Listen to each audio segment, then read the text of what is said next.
우리 또 기도하고 공부를 시작하겠습니다. 하나님 은혜와 사랑을 감사합니다. 오늘도 하나님께서 우리에게 주신 하루가 얼마나 귀하고 복된 것인가. 또 이 하루 동안에도 하나님의 음성을 들으며 또 하나님의 은혜 비단에 살게 하신 것이 얼마나 감사한지 저희들이 함께 모여 또 우리의 마음을 나누며 감사하는 하나님의 사람들, 또 하나님의 말씀을 사모하며 순종하는 사람들로 이 자리에 모였사오니 하나님께서 이 자리에 우리에게 주실 지혜로 함께 채워주시고 하나님의 거룩하신 영으로 신이 가르쳐 주시옵소서. 예수님의 이름으로 기도합니다. 아멘. 오늘 먹히는 왕 목사님이 지난주에 이렇게 수고했어요. 자, 오늘 그 창세기 39장부터 쭉 나오는 이야기가 사실 계속되는 누구의 이야기입니까? 요셉의 이야기입니다. 요셉의 이야기 그 사이에 이제 유다와 다말의 이야기가 나오면서 제가 지난 시간에 같이 말씀드린 그 성경 전체에 흐르는 차자, 그러니까 장자가 아닌 차자 또는 큰 자가 아닌 작은 자에게 어떻게 보면은 우선권을 주시는 것 같은 하시는 말씀. 그래서 이것을 구약 성경에 나오는 하나의 그 반전의 모티브다 이렇게 얘기를 했었습니다. 그래서 이 성경 전체는 어떻게 보면 전부 반전의 이야기들이고 그 반전의 가장 피크가 어디에서 일어나는가 하면은 바로 예수 그리스도의 십자가 사건에서의 반전이다. 그래서 그 유대인들이 그렇게 기다리던 메시아, 그들을 구원할 그리고 그들을 곤고하게 하던 어떤 악한 세력들을 싹 멸하고 유대 왕국을 그 다윗의 보좌를 다시 세울 것이다라고 하는 굉장히 전제주의적이고 또 어떻게 보면은 정치적인 그러한 기대가 있었는데 그걸 다 없이 하고 예수께서는 어떻게 오셨습니까? 태어나는 것부터가 하나의 주변 인물로 오셨다는 겁니다.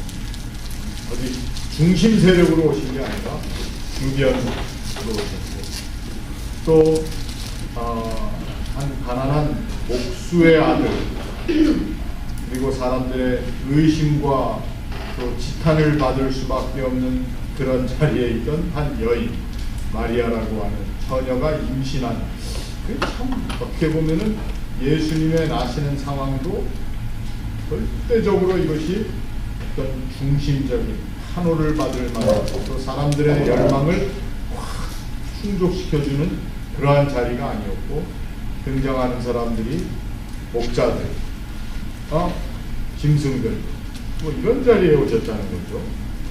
그럼에도 그분이 계속 오셔서 하신 말씀이 가난한 자가 복이 있다. 핍박을 받는 자가 복이 있고 누가복음에 보면 지금 줄인 자는 복이 있고 또 화 있을진저 너희 부요한 자라. 예수님의 가르치시는 말씀도 어떻게 보면 이 반전의 이야기입니다.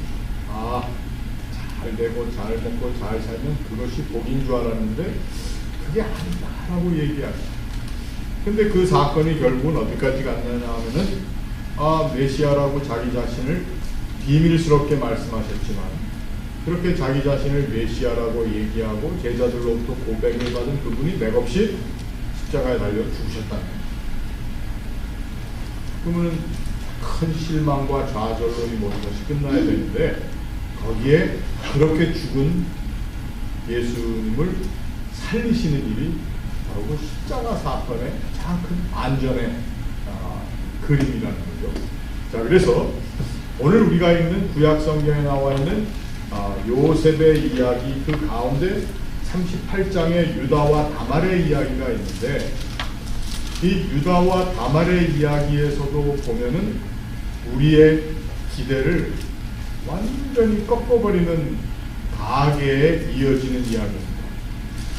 이건 뭐 막내 아들이 큰형 대신 뭘 하는 것 그걸 떠나서 우리 생각해 보면은 참 윤리적으로 더럽고 도저히 인정할 수 없는 그러한 하나의 사건이지만 그 사건을 통해서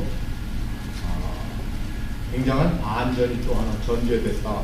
그걸 슬쩍 이 요셉의 이야기 초반에 싹 이 창세기의 기자가 그걸 삽입을 해왔습니다. 그러니까 이런 이야기가 있는 거 보면은 읽으면서 어떻게 되는 거죠? 왜 이런 이야기가 있을까? 이런 궁금함이 있는데 요셉의 이야기가 구약성경 창세기에서 많은 부분을 차지하는 이유 중에 하나는 그 요셉이라고 하는 사람이 하나님이 우리 인간들에게 주시는 반전의 소위 말하는 리버설 모티브, 역전의 모티브의 하나의 주인공으로 또 여기에 등장하고 사실은 그 역전의 모티브를 주시는 하나님 하시는 일 가운데 결국 나중에 보면은 요셉을 통해서 야곱의 후손들이 전부 어디로 가죠? 애국으로 가죠. 그런데 그것도 역시 반전의 이야기입니다. 어떻게 보면은 우리 무슨 일일 드라마를 보듯이 뭐가 잘 될 것 같아서 하는데 또 작가가 어떻게 해요? 이야기를 싹 바꿔가지고 또 다른 사람 궁금하게 만들고 그 드라마를 계속 보게 만든단 말이에요. 드라마를 안 보시는군요. 그 이야기는 무엇인가 하면은 이 스토리를 전개하는 과정에서 이 반전의 모티브라는 건 우리 사람들 모두가 어떻게 보면은 그리워하고 기대하고 어떻게 보면은 그걸 통해서 와 하는 우리 나름대로의 그 릴리프가 있다. 우리를 풀어주고 어떤 때는 그 반전을 통해서 확 맥혔던 게 쭉 내려가고 맥혔던 게 확 내려가는 거를 뭐라고 표현 좋습니까? 맥혔던 거 확 내려가니까 맥혔던 게 확 풀렸다. 이걸 뭐라고 그러죠? 한이 풀렸다. 뻥 뚫렸다. 10년 살아났다. 지금 계속 나오고 있습니다. 이 맥혔던 게 팍 뚫어지고 꽉 뭉쳐있던 게 팍 내려가고 이게 뭡니까? 이게 사실은 구원입니다. 구원. 하나님과 우리 사이에 맥혔던 게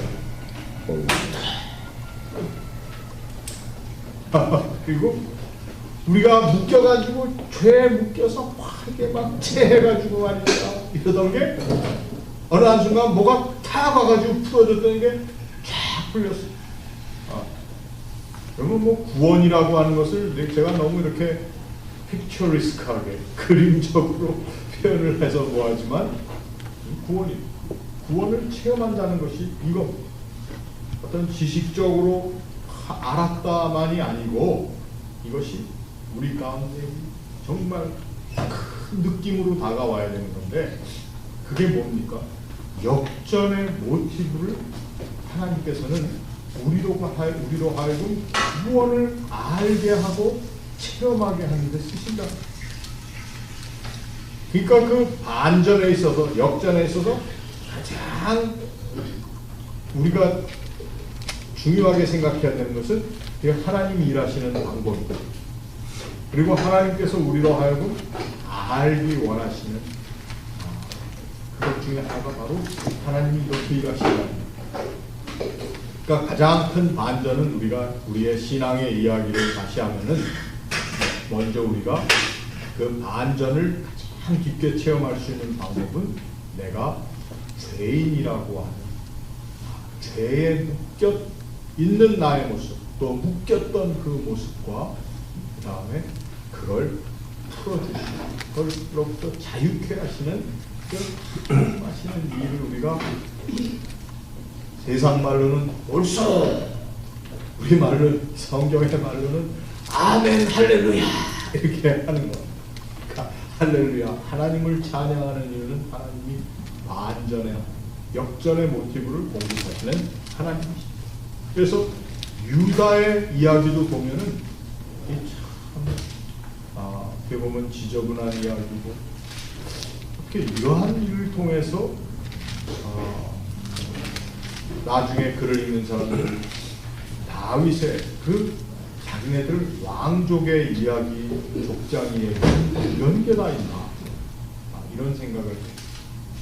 근데 그게 바로 이스라엘 사람들이 깨달아야 한 것이, 제대로 깨닫지 못한 것이 우리 가운데 있는 그 죄의 근원, 아주 추한 모습, 이런 것들이 다 있지만 그 가운데 하나님이 일하고 계시다. 그 가운데서 뚫리는, 막혔던 걸 털어내리시는, 답답하고 체했던 것을 풀어주시는 그런 하나님 일하시는 모습을 이제 봐야 된다는 거예요. 그래서 결국은 반전의 이야기가 또 시작되는 것이 요셉이 그 후에 이야기입니다. 요셉과 그 보디발의 아내 이야기가 나오는 거죠. 어떻게 보면은 미니 반전이 되었습니다. 요셉이 애굽에 내려갔는데 종으로 팔려간 건데, 그런데 거기서 요셉이 형통하게 됐다. 그러면서 계속 하는 얘기가 뭡니까? 하나님 여호와께서 요셉과 함께 하심으로 그가 형통한 자가 되었다. 그전에는 안 형통한 자였는데 형통한 자가 되었다. 뭘 통해서? 하나님이 함께 하셨고. 그러니까 우리 그저 늘 당연한 얘기로 읽지만 여기에 요셉이 종으로 누구한테 버림받아서 자기 이복 형들에게 버림받고 겨우 죽이는 면했지만 팔려가서 노예가 됐는데 하나님께서 그와 함께 하심으로 그가 형통한 자가 되어서 그의 주인인 애굽 사람의 집에 있었다. 그 다음에 그 형통하게 하시는 하나님의 함께 하심을 그 주인이 또 왔다. 여호와께서 그의 범사에 형통하게 하심을 그 주인도 왔다는 거예요. 그러니까 이것도 우리가 좀 여기에 영적인 해석을 하면요, 우리가 구원받은 사람이라고 하는 것이 이 세상 사람들이 볼 수 있어야 되고, 예수 믿는 사람들이 정말 그 뻥 뚫린 하나님의 반전으로 인해서 내가 이런 사람이 되었다라고 하는 것을 우리가 다니면서 얘기하는 게 아니고 그냥 턱 보고 그 냄새가 그리스도의 향기라는 게 그런 뜻입니다. 그냥 눈을 내리깔고 조용히 걷고 이러한 경건함이 아니에요. 그 사람을 보면은 하나님께서 저 사람과 함께 하십니다. 그러니까 그 형통도 우리가 여기서 참 조심스럽게 이해해야 됩니다. 그러니까 잘 되고 그냥 당연하게 나가기 때문에 사람들이 볼 수 있어서 이걸 얘기하는 것이 아닙니다. 요셉이 형통해야 얼만큼 형통했습니까? 노예 신세에 연한 것.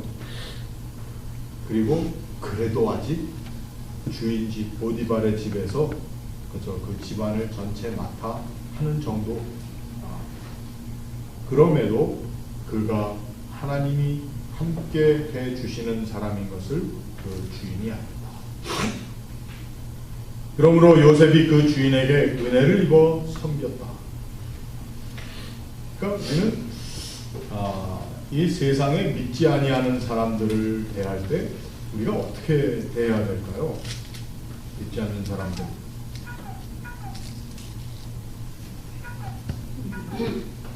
이런 메시지가 이렇게 많이 들어오죠. 이거 약간. 자, 세상 사람들이 볼 때에 이것이 뭘 얘기하는가 하면은 하나님을 믿는 사람들이 사는 그 모습 가운데에서 우리가 이 세상 사람들이 뭐라고 생각을 해야 되는가 하면은 우리를 적대하게 만드는 것이 아니라 그리스도인들을 존귀히 여기고 이렇게 할 수 있어야 된다. 그래서 제가 이제 이 말씀을 드리는 이유가 하나 있습니다. 오늘 뭐 미국에서는 뭐 우리가 그렇게 많은 걸 그렇게 느끼지는 못하지만 한국에 있는 그 교회나 목사님들이나 교인들이 받는 프레셔가 있습니다. 그게 뭔가 하면 이 세상에 그 사회에 반기독교적인 것이 굉장히 많다는 거. 엔티 기독교들, 교회를 욕하고 목사들을 욕하고 예수 믿는 사람들 막 욕하고 그런 게 많다는 거예요. 그건 우리가 어떻게 생각해야 될까요? 왜 그런 일들이 있어요? 우리가 공유될 목자가 있으니까 그걸 하는 거예요. 그 원인을 교회가 제공하도록 전화를 하기는 다 끄십시다. 아니 세상이 교회를 공격하는 것은 예수 그리스도의 진리체를 사탄의 흑암에서리 공격하는 건데 원인 제공을 상당히 교회가 하고 있기 때문에 교회가 자수할 수밖에 없어요. 그러나 세상이 공격한다고 해서 개독교라고 해서 그걸 우리가 받아들여서는 안 되죠. 우리가 철저하게 방어해야 되는데 진리로. 어떤 사람들은 세상 사람이 교회를 공격하는데 따라서 아니 목사님 설교까지도 공격에 동의하는 그럴 때는 참 기가 막힙니다. 사실은. 그러니까 우리가 지금 이러한 본문의 성경에 나와 있는 메시지로 우리 상황을 한번 풀어본다면 우리의 당연한 자리는 세상 사람들로부터 아니 우리가 은혜를 입어야 되죠. 뭘 통해서? 내 안에 하나님이 함께 계셔서 형통함을 보고 그 형통함이라는 것을 우리가 잘못 이해한 거예요. 형통함이 막 짙고 크게 하고 부하게 되고 이러한 것만을 형통으로 생각을 하니까 형통한 뭘 얘기하냐면 내 안에서 하나님께서 안전을 이루어 주시는 나를 변화시키시는 나의 변화를 통해서 사람들이 하나님이 계시구나 하는 걸 알 수 있는 걸로 내가 변해야 되는데 우리는 인위적인 변화, 인위적인 말하자면 데몬스트레이션을 하는 거예요. 디스플레이를 하는 거예요. 뭘 자꾸 보여주려고 하고 이게 큰 거라고 그러고 이렇게 하려고 하다 보니까 이게 그만 오늘 요셉이라고 하는 사람이 하나님이 함께 하심을 보며 여호와께서 그의 범사에 형통하심을 보아서 그 주인에게 요셉이 은혜를 입었다라고 그 은혜를 입었다라는 것이 무슨 뭘 베풀어줬다는 게 아니라 그 영어로 얘기하면 he found a favor 은혜를 좋은 아주 그 요셉이라고 하는 사람에 대한 그 마음을 가지게 되었다. 히브리 말로 그 은혜라고 하는 말이 그 헤인이라는 말을 씁니다. 헤인. 근데 그 말은 뭔가 하면은 그 사람을 보면은 마음을 열고 싶다. 이야기를 하고 싶다. 주고 싶다. 이런 내용입니다. 그 의미 자체가. 그래서 이 요셉의 이야기를 통해서 우리가 뭘 하나 또 알 수 있는가 하면은 우리 그리스도인들 하나님의 사람들의 삶의 패턴이 여기에 이렇게 예로 나와 있는 거예요. 반전 또 그 반전 가운데 있는 하나님의 임재하심과 또 그것을 통해서 다른 사람들이 뭘 보느냐 우리가 바로 그 하나님의 임재하심으로 형통한 사람이다라는 걸 보게 해요. 우리가 막 사기를 치고 뭔가를 때리고 막 이래가지고 그러면서도 우리가 만일에 우리는 그리스도인이다 우리는 하나님의 사람들이다 하면 세상이 우리를 어떻게 보겠어요? 에이 사기꾼아 이렇게 봅니다. 근데 아까 이제 목사님 그런 말씀하셨는데 우리가 그거를 이 세상 사람들이 그렇게 하는 거에는 물론 그 사단의 공략도 있고 당연한 거. 근데 우리가 그걸 전부 사단의 공략으로만 봐서는 안 된다는 거예요. 우리가 들어야 할 소리를 듣는 부분이 얼마나 많아요. 왜? 하나님의 임재하심 없이 우리의 무엇으로 형통을 추구하고 이렇게 한다. 이거는 아니라는 거예요. 그것을 우리가 좀 비판적으로 보는 것이 이 번영 복음, prosperity gospel이라고 해가지고 제가 한번 말씀드렸죠. 그 TV 보면은 어떤 흑인 목사님은 이 번영 가스펠 뭐 좌우지간 믿으면 뭐 이렇게 하면 잘 되는 돈 잘 벌고 뭐 이런 걸 막 하는데 그 목사 이름이 달러예요. 달러. 크래프로 달러. 흑인인데 목사님인데 나머지 목사인지 모르는데 보면은 그래서 저는 궁금해서 한번 봤어요. 아니 그 목사님 이름이 달러야. 근데 그분이 설교하는 내용이 전부 달러 버는 얘기들을 그래서 야, 이 참 재밌다 이런 생각을 했어요. 자, 하나님의 역전의 모티브는 우리가 일단 그 역전을 위한 오늘 요셉의 경우에는 그의 죄값이기도 합니다. 그가 자기의 지혜를 가지고 교만을 떨었어. 어떻게 보면. 그러나 물론 이 모든 교만의 행위와 또 그냥 그 가장 작은 아들로서 아버지의 사랑을 받는 걸 형들한테 까불고 또 형들 잘못하는 걸 아버지한테 다 고자질하고 물론 인간의 모습이지만 이 요셉이라고 하는 사람의 삶 전체를 하나님은 드라마로 이렇게 만들어 놓으신 거예요. 그래서 그가 가는 길들을 하나님이 쭉 보고 계십니다. 그리고 요셉이라고 하는 사람의 삶에 가장 중요한 것은 하나님께서 여호와께서 그와 함께 하심을 보게 주인이 봤다. 그랬더니 그 요셉을 통해서 5절 말씀에 39장 5절 말씀에 보면은 요셉에게 자기의 집과 그의 모든 소유물을 주관하게 한 그때부터 여호와께서 요셉을 위하여 그 애굽 사람의 집에 복을 내리심으로 여호와의 복이 그의 집과 밭에 있는 모든 소유에 미치지. 저는 어떻게 보면은 이 요셉의 이야기를 제가 이 부분을 이제 같이 얘기하는 이유 중에 하나는 이것이 사실은 하나님의 사람들이 사는 삶의 그림이 돼야 된다.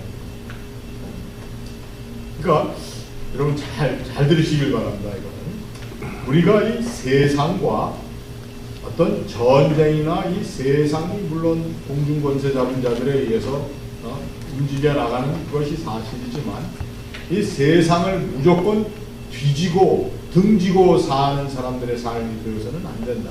우리는 세상 가운데 있기 때문에 그 세상 가운데에서 하나님의 나의 삶의 임재하심을 다른 사람들로 하여금 깨닫게 할 뿐 아니라 하나님이 나를 형통케 하심을 통해서 누구도 복을 누려야 된다.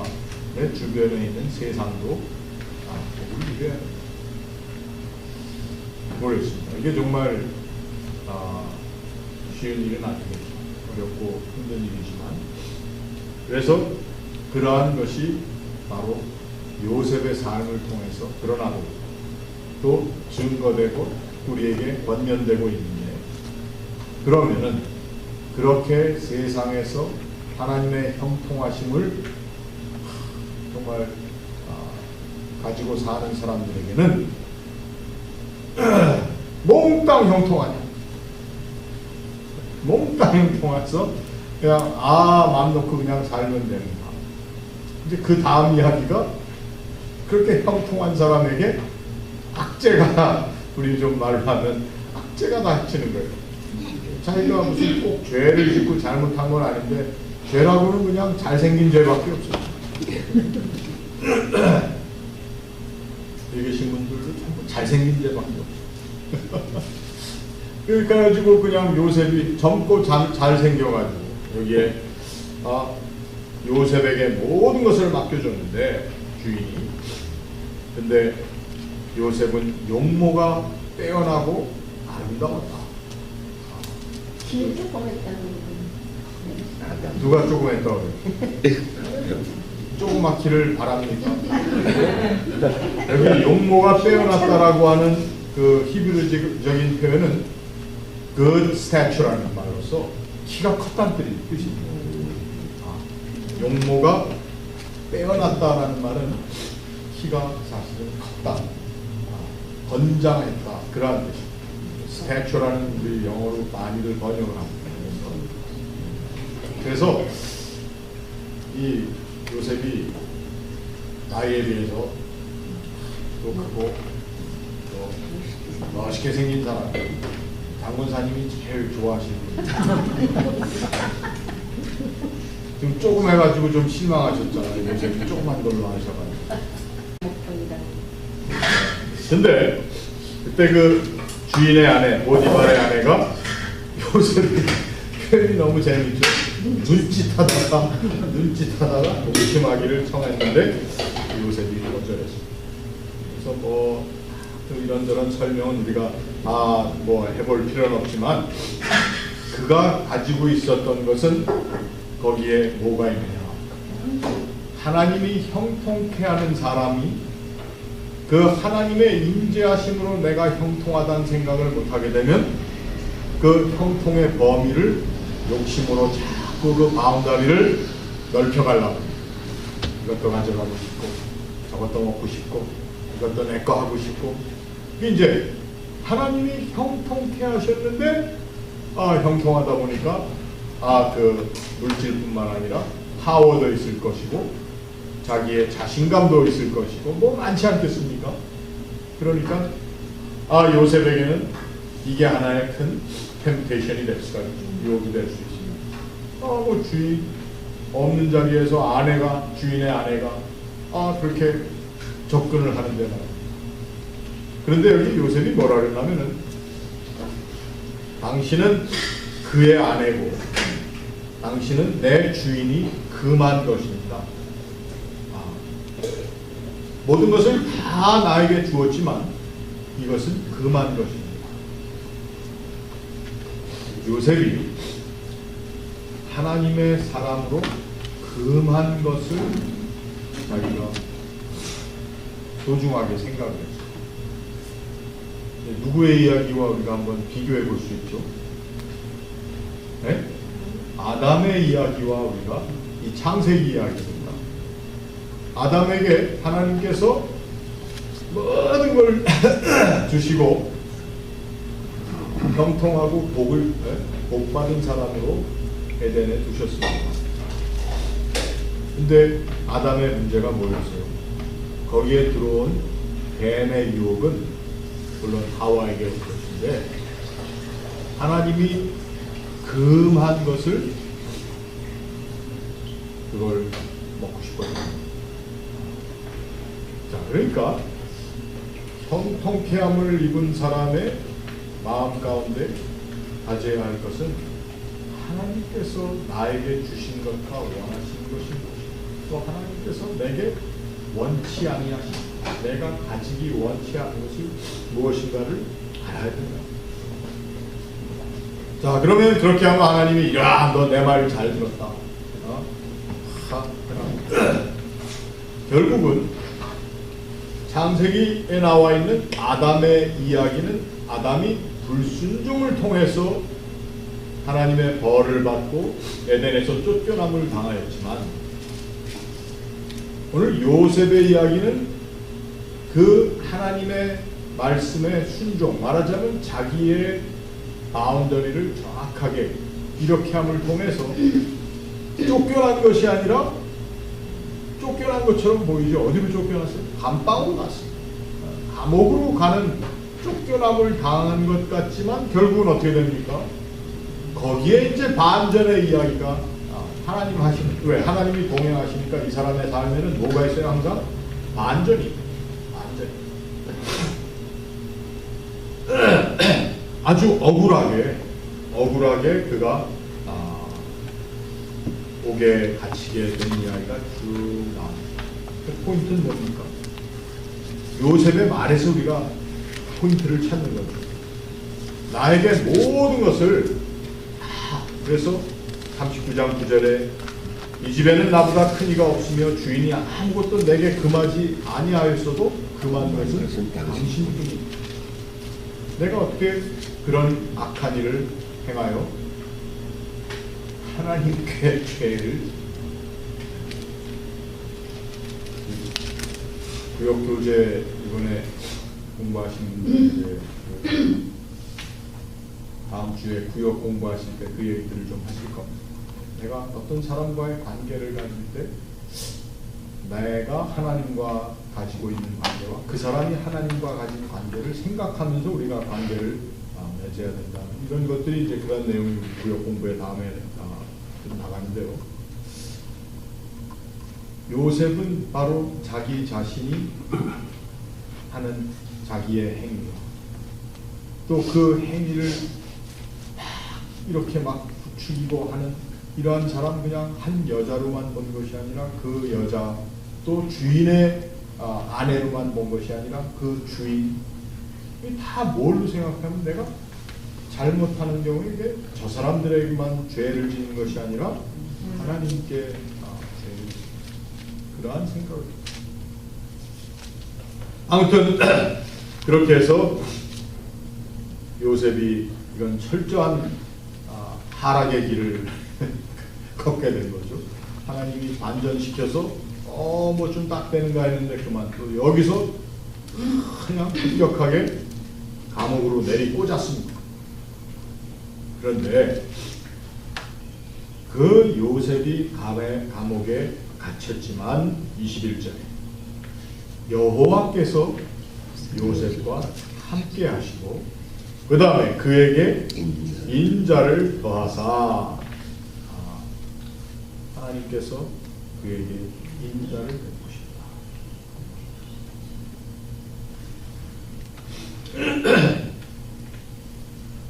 그래서 간수장이 옥중 죄수를 다 요셉의 손에 맡겼다. 그리고 재반 사물을 요셉이 처리하고 다 그렇게 됐습니다. 그래서 간수장은 그의 손에 맡긴 것을 무엇이든지 다시 살펴보지 아니하니라. 자기가 점검 안 했다는 거예요. 요셉을 다 믿고 이는 여호와께서 요셉과 함께 하시니라. 여호와께서 그를 범사에 형통하게 하셨더라. 여러분 제가 왜 웃겠습니까? 네? 앞에랑 똑같은 얘기가 또 되는 거예요. 살려가서 하는데 또 범사에 함께 하시고 형통케 하시고 억울하게 감방 갔는데 범사에 하나님께서 함께 하시고 형통하게 하시고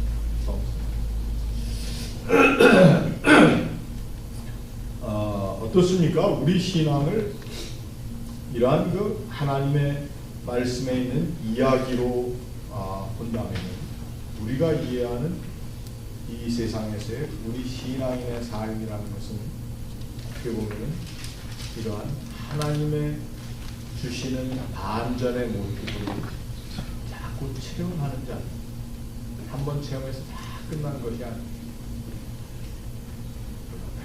큰 반전의 이야기 때문에 우리가 이걸 더 믿을 수가 있습니다. 한 큰 반전의 이야기는 그 막힌 것을 딱 뚫어주셨던 하나님의 구원의 역사, 십자가의 반전. 죽는 걸로 죽으면 끝인 줄 알았는데 그게 아니에요. 그 죽음 자체가 우리를 승리로 영원한 삶으로 아주 급격하게 이끌어주시는 하나님의 반전의 이야기. 자, 그래서 그 이야기가 끝나면서 이제 하나님의 예비하신 반전의 스토리는 더 큰 요셉을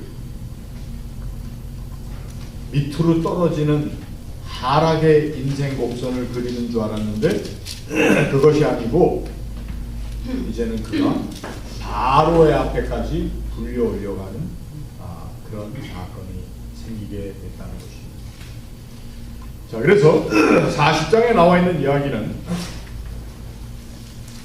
술 맡은 관원장과 떡 맡은 관원장이 바로 앞에서 잘못해서 다 옥에 함께 갇혔는데 그 함께 갇힌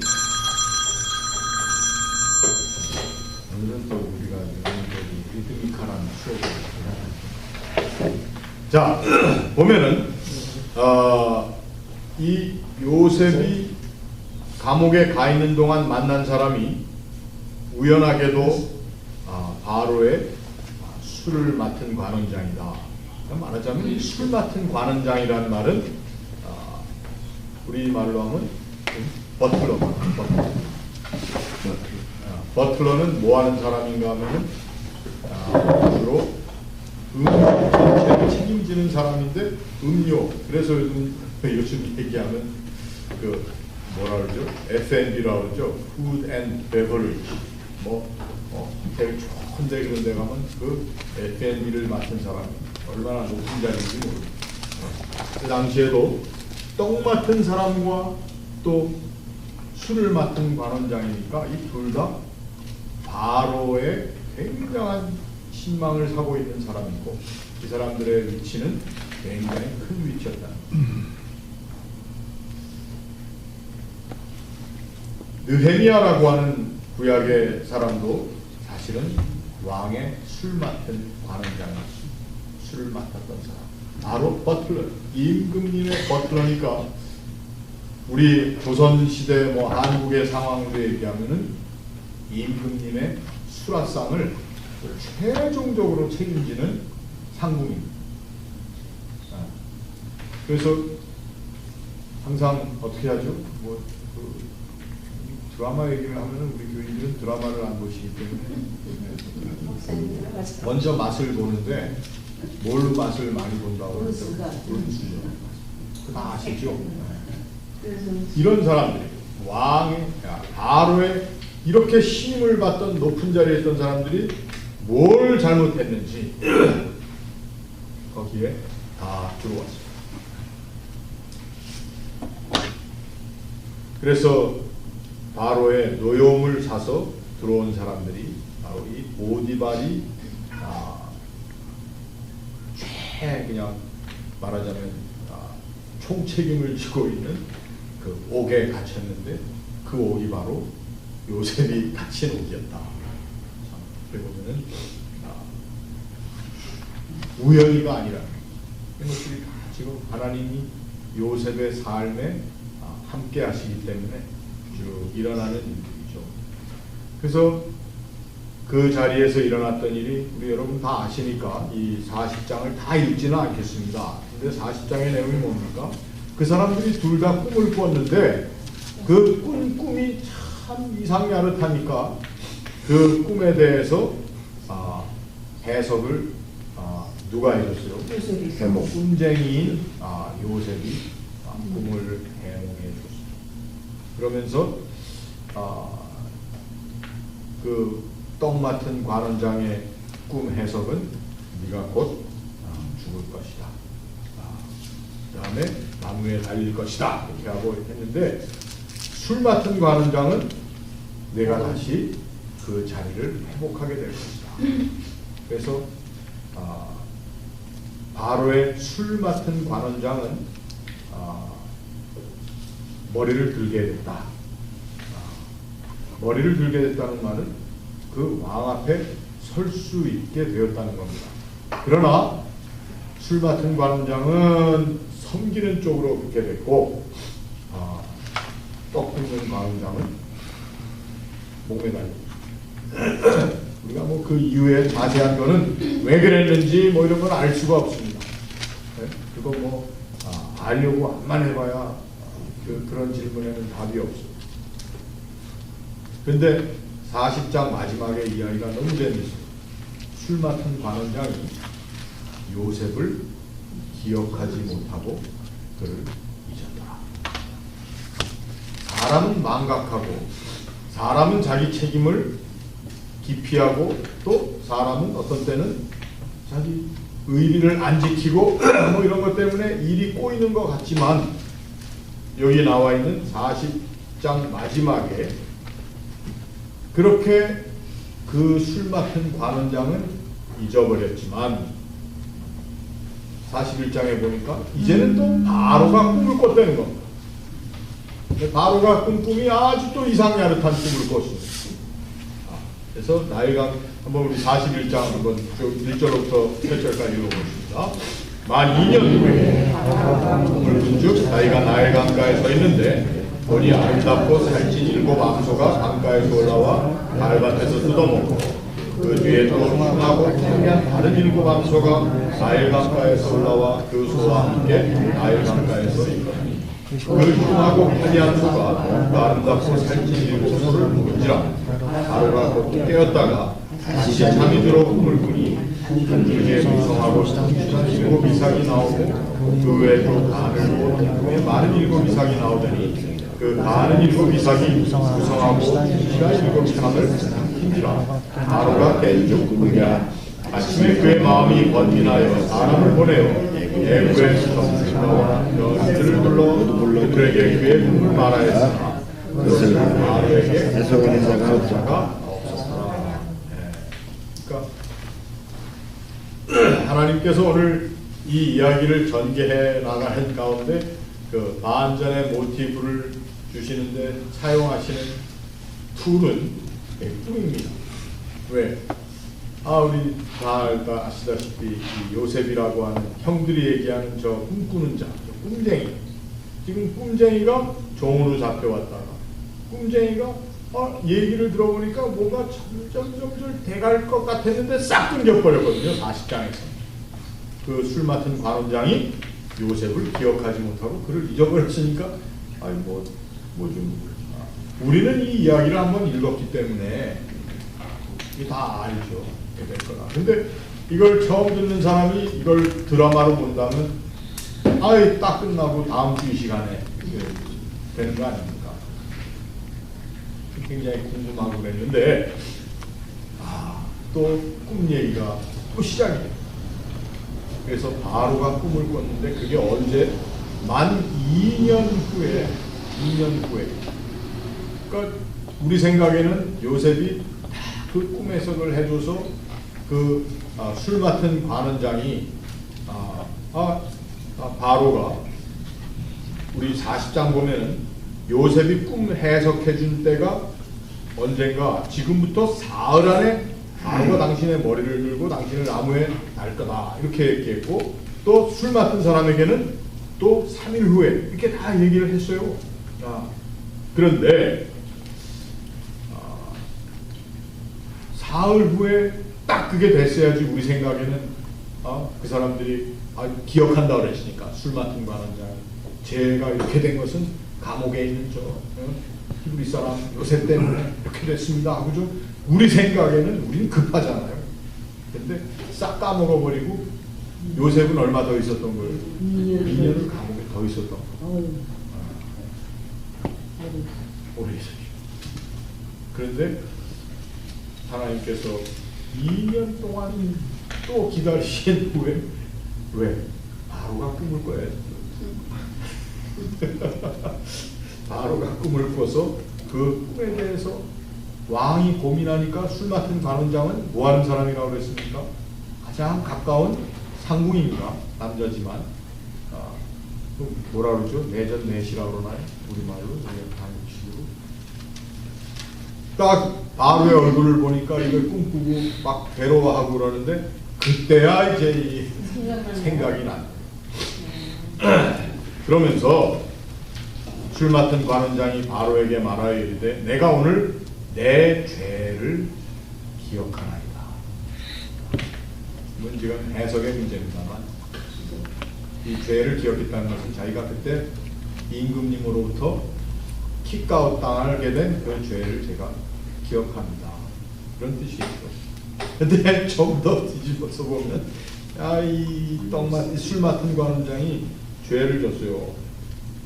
요셉을 기억하지 못하고 그를 잊어버린 죄. 이건 뭐 제가 그저 하는 말입니다. 그것도 죄죠. 그런데 그러니까 이 전체를 그렇게 이 사람이 자기 죄를 잊지 않았구나. 사실 뭐 그렇게 해석을 할 수는 있겠지만 그러면서 히브리 사람인 요셉의 이야기를 한 거예요. 그 사람이 내 꿈을 해석한 그대로 이루어졌습니다. 그랬더니 바로가 당장 사람을 보내서 요셉을 부르고 그들이 급히 그를 옥에서 내놓으니라. 요셉이 곧 수염을 깎고 그의 옷을 갈아입고 바로에게 들어가서 그 바로에게 그 꿈을 해석을 해주었습니다. 그 꿈의 내용이 뭐죠? 우리가 다 아는 대로 그 7해 거기에 살찐 암소 7은 흉년이고 그걸 와서 잡아먹은 파리한 암소는 흉년. 제가 제대로 얘기했죠. 흉년 발음이 잘. 그 다음에 7 이삭도 역시 흉년과 흉년. 그러면서 이 꿈을 2번이나 하룻밤에 곱빼기로 꾼 이유는 하나님이 이 일을 정하셨습니다. 하나님이 속히 행하시고. 그래서 이제 바로는 명철하고 지혜 있는 사람을 택하여 애굽 땅을 다스리게 하시고 그리고 나라 안에 감독을 두어서 그 7해 풍년에 애굽 땅에 5분의 1을 거두되 그들로 장차 올 풍년의 모든 곡식을 거두고 그 곡물을 바로의 손에 돌려서 양식을 위하여 각 성읍에 쌓아두게 하소서. 그래서 이 곡물을 이 땅에 저장하여 애굽 땅에 임할 7해 흉년에 대비하시면 땅이 흉년으로 말미암아 망하지 아니할 것입니다. 그래서 바로와 그의 모든 신하가 37절부터 쭉 읽겠습니다. 바로와 그의 모든 신하가 이 일을 좋게 여긴지라. 바로가 그의 신하들에게 이르되 이와 같이 하나님의 영에 감동된 사람을 우리가 어찌 찾을 수 있으리요. 요셉에게 이르되 하나님이 모든 것을 제게 보이시니 너는 내 집을 지리하라.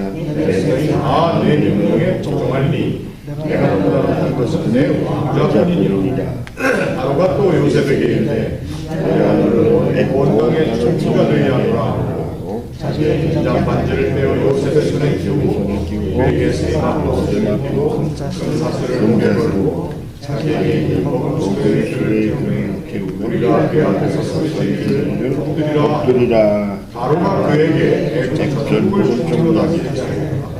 바로가 요셉에게 이르되 나는 바로가 애굽 온 땅에서 내 영광이 없는 수족을 얻을 자가 없으며 하고 그가 요셉의 이름을 사브낫바네아라 하고 또 본의 제사장 보디베라의 딸 아스낫을 그에게 주어 아내와 함께 하니라. 요셉이 나가 애굽 온 땅을 순찰하니라. 그래서 이 요셉이라고 하는 사람이 이제 애굽 땅에서 소리를 내리게 되는 이제 이런 이야기가 여기에 등장하는데 이 이야기 가운데 바로라고 하는 사람의 입을 통해서 요셉이 어떤 사람이다라고 얘기하는 부분입니다. 우리 성경에는 보면 종종 엉뚱한 사람을 통해서 진실이 나오게 되는 경우가 많이 있습니다. 우리 사순절 기간 동안에 우리 주일 설교 한번 기억하시는지 모르겠습니다만 대제사장 가야바가 그 해의 대제사장이었는데 그 제사장이었기 때문에 그가 무슨 예언을 하려고 한 말은 아닌데 그가 한 말이 예언이 됐습니다. 요한복음에 나와 있는 이야기가 뭐죠? 한 사람이 죽음으로 우리 온 민족이 몰살당하는 일을 막는 그것이 낫지 않냐. 결국 그가 한 얘기는 예수님 한 사람을 죽게 함으로 우리로 하여금 로마 사람들에게 반역한다는 소리를 듣든지 이렇게 해서 민족이 망하는 걸 막아야 된다 얘기했지만 그게 뭐였습니까? 그가 그 해의 대제사장이므로 그 해에 중요한 예언을 하나 해야 되는 그 예언을 그가 부지간에 자기 그냥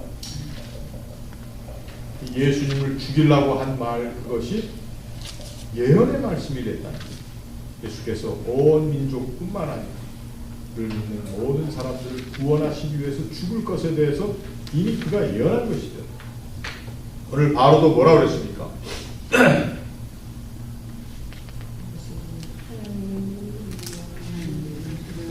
요셉을 뭐라고 불렀어요? 네. 38절에 하나님의 영에 감동된 사람이다.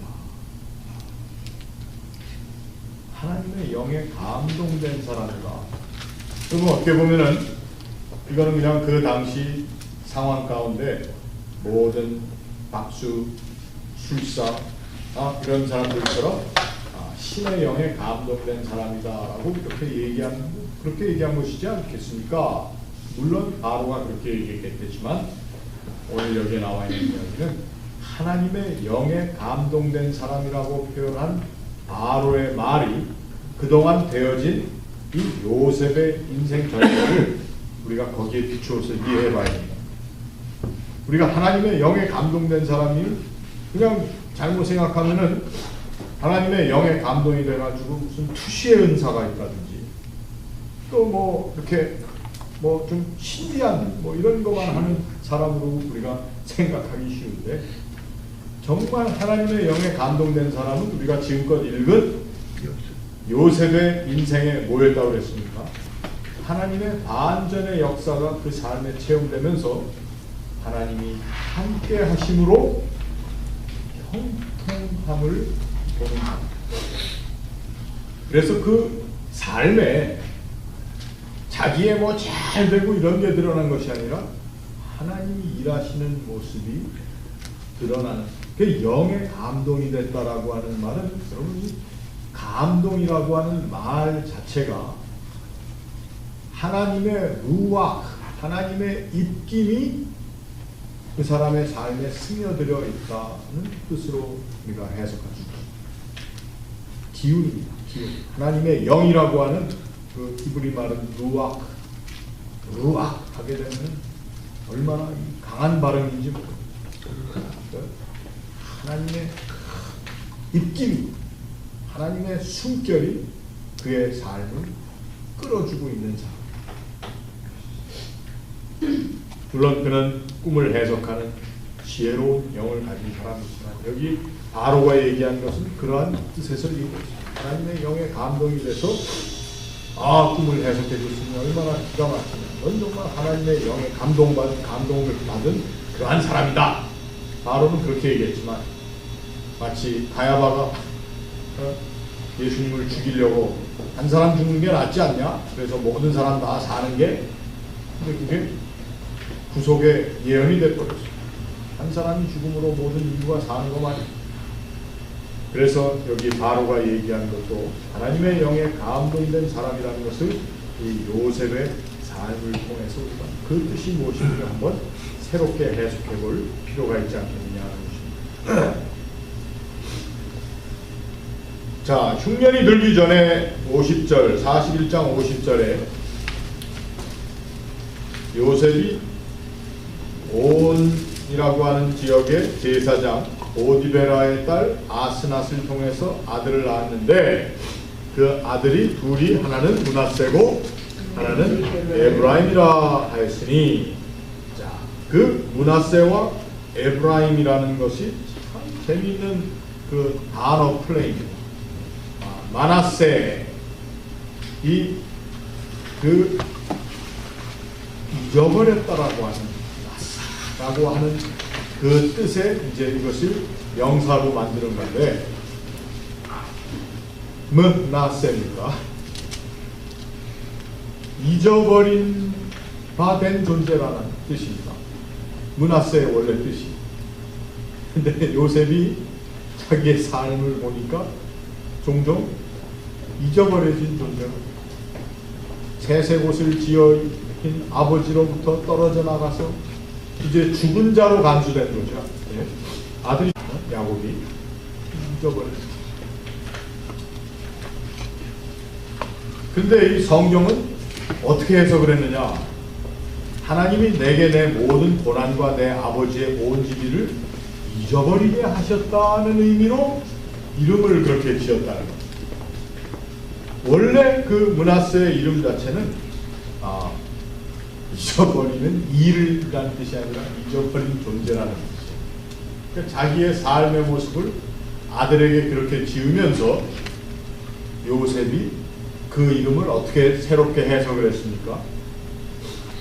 이제는 내가 버림받은 존재가 아니라 내가 지난 시간 동안 겪었던 모든 고통과 고난을 그런 잊어버린 내 아들을 이제 그런 것들로부터 자유함을 입어야 되지 않겠느냐. 그런 의미로 해석을 그렇게 해버렸어요. 그러니까 이거는 그 구약 성서학자들이 굉장히 재밌는 부분이라고 이야기를 합니다. 이름을 짓기는 자기의 삶의 모습을 이름처럼 딱 지으면서 요셉은 그걸 해석은 아주 뒤집어서 해석을 했습니다. 그래서 내가 이제는 애굽에서 이렇게 아들도 낳고 있는데 나의 그 잊어버린 바 됐던 나의 삶의 모든 것 자체를 이제는 잊겠다. 그런 뜻으로 이제 아이의 이름을 이 요셉이 그렇게 해석을 한 건지 아니면 이 창세기를 쓴 사람이 그 해석을 그렇게 붙였는지 이건 물론 우리가 이런 거 가지고 막 논란을 하는 사람들이 있고 그래서 장남의 이름을 므낫세라 했는데 그 므낫세라고 하는 것은 잊어버린 바 된 존재라고 하는 이름의 뜻이지만 그것을 사람들이 어떻게 요셉이 이해를 했다고 본 것이냐 하면은 하나님이 이제 내가 형들로부터 버림받고 팔려오고 그리고 여기 애굽에서 있었던 큰 고난 이런 것을 하나님이 이제 잊어버리게 하셨다. 그 다음에 요셉은 또 자기의 이름의 뜻을 아들에게 또 전달을 했습니다. 그래서 에브라임이라고 했는데 그 에브라임이라고 하는 말은 풍성하다는 뜻이 풍요롭다 그런 뜻인데 요셉의 이름이 사실은 풍요롭다라고 하는 뜻으로 갈 수 있는 이름입니다. 왜? 아싸 하게 되면은 하나님이 더해 주셨다. 하나님이 채워 주셨다. 그래서 요셉 했으니까 하나님이 채워 주실 것이다. 하나님이 더해 주실 것이다. 이런 이름입니다. 그러니까 요셉은 자기의 자식들의 이름을 자기 인생의 자기 아이덴티티를 거기다가 이름을 다. 결국은 이것이 나중에 에브라임과 므낫세는 요셉 지파라고 그러지 않습니까? 요셉의 지파. 그래서 둘로 나뉘어지는 거예요. 근데 나중에 요셉 지파라고 하는 그 요셉 지파의 사람들의 그 자존심과 자기들의 가지고 있는 자부심은 하나님께서 모든 고통을 고난을 잊게 하실 뿐만 아니라 더 채워주시고 풍성케 하시는 하나님이시죠. 그러니까 고난을 잊어버리고 하나님의 풍성케 해주심을 기대하는 삶의 모습을 아들들의 이름으로 요셉이 지었다. 므낫세와 에브라임.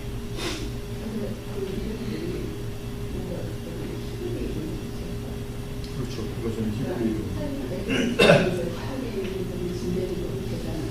그렇죠. 물론 여기에 우리가 아까 읽은 말씀에 보면은 요셉의 이름을 바로가 그 애국식 이름으로 바꿔줬습니다. 그리고 결혼도 온 땅에 있는 제사장의 딸이니까 굉장히 사실은 신분적으로는 높은 신분이지만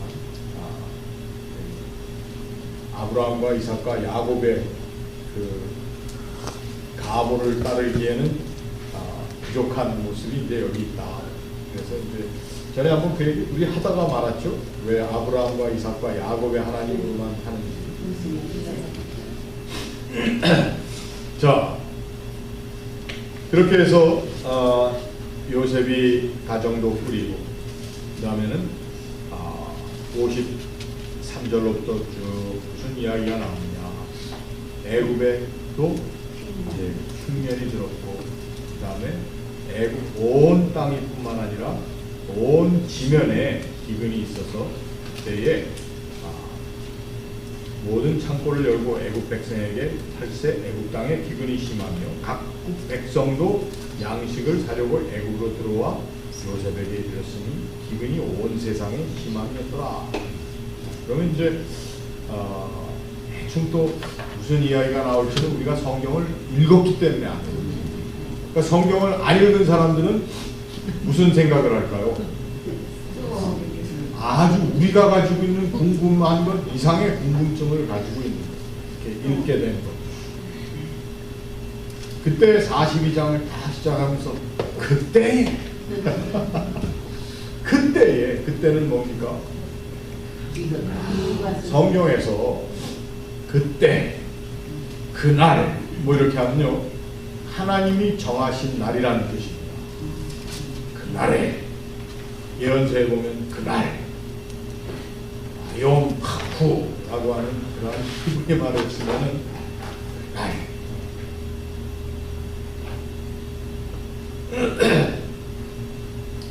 하나님이 정하신 때요 그때가.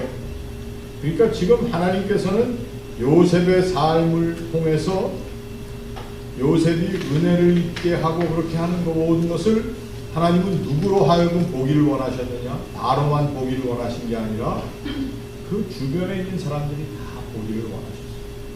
근데 어떤 드라마를 꾸미시는가 하면은 하나님이 계획하신 드라마의 처음 시작이 우리는 성경을 다 읽었기 때문에 다 읽었다 그러니까 죄송합니다만 아는 거예요. 왜?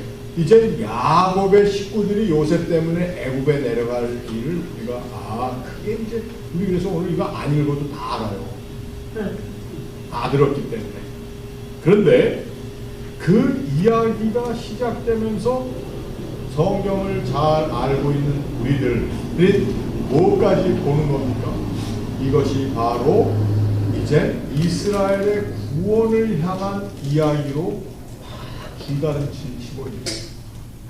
그러나 하나님께서는 그 큰 구원의 역사를 뻥 터뜨리는 일로만 하시는 것이 아니라 한 가정의 이야기, 한 가정에 일어났던 비극의 이야기, 그 비극의 주인공이었던 사람의 역전의 인생고 이러한 것들을 쭉 하나님 이야기를 듣고 굉장히 우리들에게 격려가 되는 말씀입니다. 왜? 그 하나님의 구원하시는 이야기 가운데 나도 있다는 거예요. 보잘것없어 보이는 나도 그 하나님 구원 계획의 일부가 되어서 나의 삶이 거기에 한 점으로 찍혀 있다고 하는 거예요. 얼마나 참 감사하고 고마운 일입니다. 그래서 내 인생을 내가 소중하게 여길 수가 있는 거예요. 그리고 내 삶을 소중하게. 내가 함부로 내 목숨을 끊을 수가 없어요. 내가 다른 사람의 목숨을 그렇게 벌레 목숨처럼 쏴 죽이고 칼로 찔러 죽이고 베어 죽이고 그렇게 할 수가 없어요. 내가 내 욕심을 채우기 위해서 저 사람의 삶을 그냥 난도질하는 사기극을 벌이고 이렇게 할 수가 없는 거예요. 그러니까 하나님의 구원하심과 구원 계획에 대한 철저한 자기 이해와 내가 나의 인생이 저 사람의 인생이 그 하나님의 구원 가운데 인볼브되어 있다라고 하는 것을 생각하는 사람들은 내 인생과 다른 사람의 인생을 우리가 소중하게 여기지. 그래서 건강한 신앙인 그리고 건강한 하나님 이해라고 하는 건강한 신학에는 이러한 아주 순수한 우리의 윤리적인 우리의 모습이 거기에 함께 서 있어야 합니다. 제가 드린 말씀이 너무 비약인지 모르겠어요. 구원과 하나님의 구원하심과 우리 인간들이 이 땅에서 살아나가는 하나님의 사람으로서의 우리 하나님의 뜻에 맞는 윤리적인 삶을 가져야 한다는 그거는 떼놓을 수가 없어요. 구원받았기 때문에 윤리는 괜히 윤리 같은 거 생각하면은 뭐 상황윤리나 얘기하고 이래서 뭐 윤리는 심지어는 어떤 굉장히 보수적인 그런 신학적인 사고를 가진 사람들은 이 윤리 같은 걸 이렇게 꼭 배워야 되고 뭐 윤리하게 되면 굉장히 그 진보적인 작자들만 하는 소리고 뭐 이렇게 해서 다르지 않죠. 윤리라는 게 뭡니까? 하나님의 마음으로 하나님의 구원 계획하신 그 뜻을 가지고 내 자신을 볼 뿐만 아니라 내 살아나가는 삶을 그리고 다른 사람의 삶도 내가 그 사람들에게 어떻게 하나님의 구원 계획을 아는 사람으로서 내가 어떻게 해야 되나 이런 걸 심각하게 생각하고 하는 게 이제 윤리입니다. 자 오늘 여기까지 41장까지 하고 그동안 얘기한 것에 대해서 혹시 질문이나 코멘트가 있으시면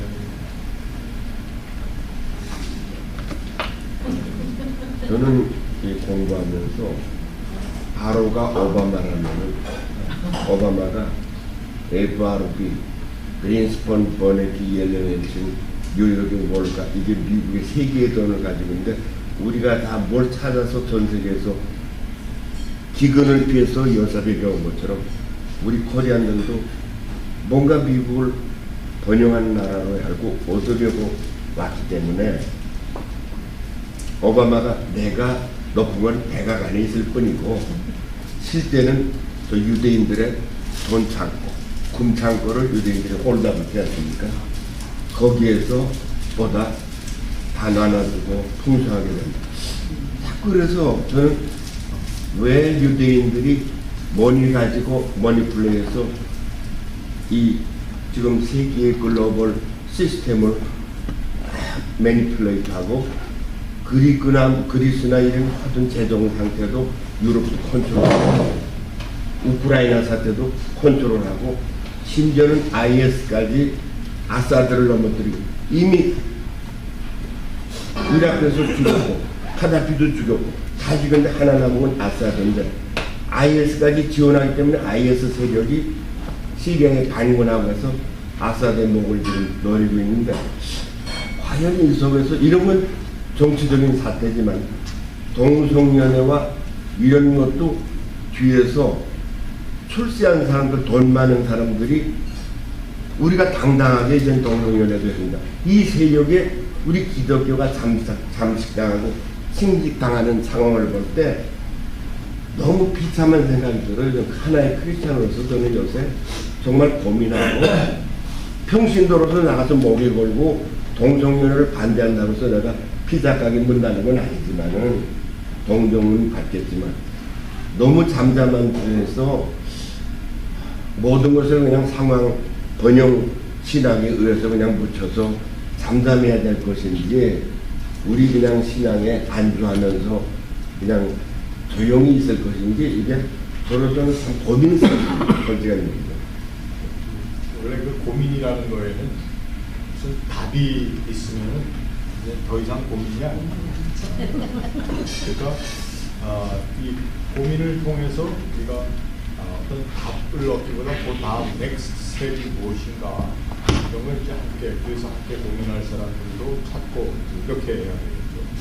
그 아까 말씀하신 이 요셉을 아까 우리 미국 대통령의 역할로 이렇게 이해를 하시는 것도 아주 또 재밌는 일입니다. 왜? 문제는 나중에 이제 우리가 요셉의 이야기를 하지만 요셉이 성경에서는 제가 그때 그 말씀을 드렸죠. 요셉이 왜 족장 반대에 들어가지 못한가. 요셉이 자기 자신이 슬레이브로 노예로 애굽에 팔려온 셈인데 결국은 애굽 사람 전체를 다 바로의 노예로 만들어버리는 그러한 정책을 피게 된 겁니다. 사실은 하나님은 요셉이라고 하는 사람을 통해서 하나의 그 리버레이션, 해방, 노임에서 자유함 이런 역전을 안전을 이루어 나가신 데 비해서 요셉이 물론 자기가 총리 대신으로 한 일이지만 그 일의 비결이 어떻게 가느냐면 모든 전답이 다 바로의 손으로 넘어가고 모든 짐승들이 다 바로의 손으로 하고 그것도 모자라서 살기 위해서 사람들이 바로의 종이 되는 그러한 물론 굉장한 유니피케이션을 이룬 것이죠. 그래서 이제 미국이라고 하는 나라가 뭐 정말 그 집사님 말씀하신 그 시스템 우리가 알지 못하는 그것에 의해서 매니플레이트를 하고 뭐 이런 거 뭐 많죠. 우리가 다 알지 못하지만 그런 게 있지만 이제 그 가운데에서도 우리가 고민하는 가운데 하나님께서 어떠한 반전의 역사를 이루어 주실지를 우리가 한번 기대해 보자. 기대하시죠. 그리고 나라의 운명에 대한 것도 그렇지만 내 한 사람의 그 인생의 자리에서도 하나님이 펼쳐주시는 그 역전의 드라마를 우리가 한번 기대하고 또 어떻게 보면 확신하는 그런 게 필요하지 않을까 생각합니다.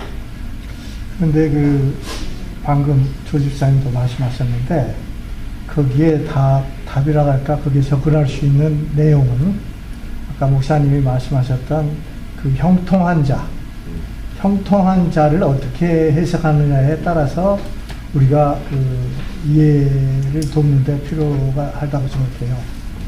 사실 우리가 지금 그 야곱이 이 형통한 자로서 이렇게 하나님의 그 여호와께서 요셉과 함께하여서 형통한 자로서 살아가게 되는데 그 사람이 형통하기 때문에 어떻게 뭐가 확 풀려온 게 아니라 고난을 겪었잖아요. 고난을 겪고 우리가 그 사실은 고난을 겪을 당시에는 그 국무총리가 될 줄을 모르는 상황이었어요. 고난 속에 있었기 때문에. 그러나 이제 결과적으로 이제 국무총리가 되고 나니까 우리 생각에 형통한 사람이면은 그렇게 될 수도 있겠다라는 생각인데 저는 아까 그 뭐 고난을 받는 뭐 다른 나라들 이런 것들을 생각할 때 형통하다는 것이 꼭 하나님과 함께한 형통이 어떤 그 잘 돼가지고 국무총리가 됐다든지 뭐 어떻게 뭐 되는 큰 그 요직에 들어간다든지 이것이 꼭 형통하다라고만은 생각지 않는다는 얘기죠. 그 다만 우리가 이제 성경을 보면서도 형통하다는 사람을 봤을 때 하나님과 함께한 사람들이 고난 가운데 죽은 사람도 많잖아요. 그러니까 국무총리가 된 것이나 죽은 사람이나 순교한 사람이나 어떤 사람을 보더라도 하나님께서 같이 하고 그것이 형통하다라는 것이 그렇게 해석돼서 우리한테 왔을 때 우리가 확실히 형통하다는 것을 이해할 수 있을 거다라는 생각이 듭니다. 그래서 아까 IS에 대한 어떤 그 핍박이라든지 일어나는 우리가 고민이 된다든지 이런 것 역시 제가 생각할 때는 하나님께서 우리에게 같이 하시고 형통함을 주셨다면은 그거를 이해하는 하나님께서 예정하시고 계획하신 것이 무엇인가를 알아서 알려고 노력하면서 그것에 따라서 순종하면서 사는 것이 형통한 것이 아니냐라고 저는 그렇게 생각이 됩니다. 우리가 오늘 공방을 한번 이렇게 좀 정리를 해보면 첫 번째로 우리 인생이라는 것이 정말 하나님의 계획 가운데 어떤 하나님이 이루어 주시는 반전의 은혜라는 것을 늘 기대하고 있습니다. 그 모든 것은 하나님이 함께 하신다는 증거고 이것이 우리의 은혜로만 나타나는 것이 아니라 다른 사람들에게도 그것이 보일 수 있고 또 그 사람들이 그걸 보고 바로가 얘기한 것처럼 또 간수나 보디발이 이해한 것처럼 이 사람이 하나님이 함께 하심으로 형통한 사람이다라고 얘기하는 이제 그런 것들. 그래서 우리가 이 세상과의 관계에서도 우리의 형통이 무슨 꼭 부로 드러나서 하면은 여러분 부라는 것은 사람들이 저 사람이 잘 사니까 형통한 사람이니까 부럽다지 저 사람 정말 복 받아서 좋은 사람이다 뭐 이렇게만 하는 것이 아니에요. 우리 아까 지금 유대인들 얘기를 좀 하시는데 우리 유대인들이 전 세계에서 부러움의 대상인지는 몰라도 존경과 사랑의 대상은 아, 우리 한국 사람도 비슷해지려고 그래. 뭐 삼성, 현대 하면서 그래서 우리가 뭐 코리아 근데 이게 무슨 부러우면 될지 몰라도 우리가 너무 물질적인 것에 의해서 우리가 막 이런 걸 프로모트하고 막 하다 보니까 마찬가지로 교회도 마찬가지예요. 시대 짓고 막 하고 하니까 부러움의 대상이 되는지 몰라도 그것이 어떤 하나님의 은총을 체험할 수 있는 그런 어떤 은혜로운 마음을 베푸는 그러한 대상은 되지 못하지 않을까 이런 생각을 해봅니다. 우리가 한번 그런 거를 우리의 모습을 한번 조심하면서 경성하여 세워갈 수 있기를 한번 노력해 보시죠.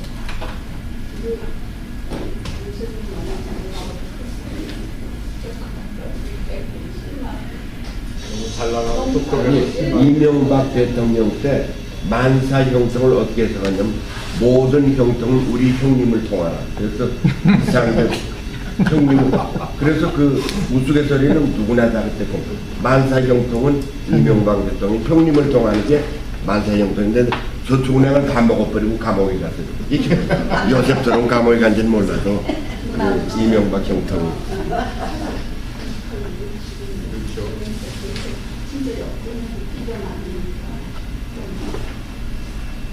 자, 이제 다음에 우리 42장을 또 계속 공부해 나가면서 요셉의 이야기를 조금 더 해보도록 하겠습니다. 자, 우리 기도하고 마칠까요? 하나님 은혜와 사랑을 감사합니다. 우리 인생에 하나님께서 공급하시고 또 늘 우리의 영의 눈을 떠서 보게 하시는 하나님의 임재하심과 또 형통케 하시는 은혜, 이것이 오늘 우리들의 삶에서 가장 하나님을 기쁘시게 하고 또 우리가 건강하고 복된 신앙이 있는 그러한 방법으로 이해될 수 있기를 원합니다. 참 이 세상을 살면서 너무 가시적인 것, 물질적인 것에 마음을 빼앗기고 또 이 세상의 세력, 그 힘에 합류하려고 하는 우리의 모든 것들, 이제 이러한 것이 참 얼마나 허망한 것이며, 그러나 우리에게 주어진 하나님께서 주신 모든 것들을 하나님의 우리와 함께 하시고 또 우리가 하나님의 은혜를 받고 있다고 하는 것을 많은 사람들이 체험하는 자리에 내어놓고 쓰임받을 수 있는 저의 삶이 되게 하여 주시옵소서. 감사합니다. 또 이 말씀을 함께 공부하고 귀한 식탁도 저희들이 함께 나눕니다. 공개하는 손길들 위해 은혜를 주시고 저희들이 먹고 마실 때마다 주의 은혜를 생각하며 또 강건함을 얻어 하나님이 기뻐하시는 우리의 남은 삶이 되도록 주님께 이끌어 주시옵소서. 감사하며 예수님 이름으로 기도합니다.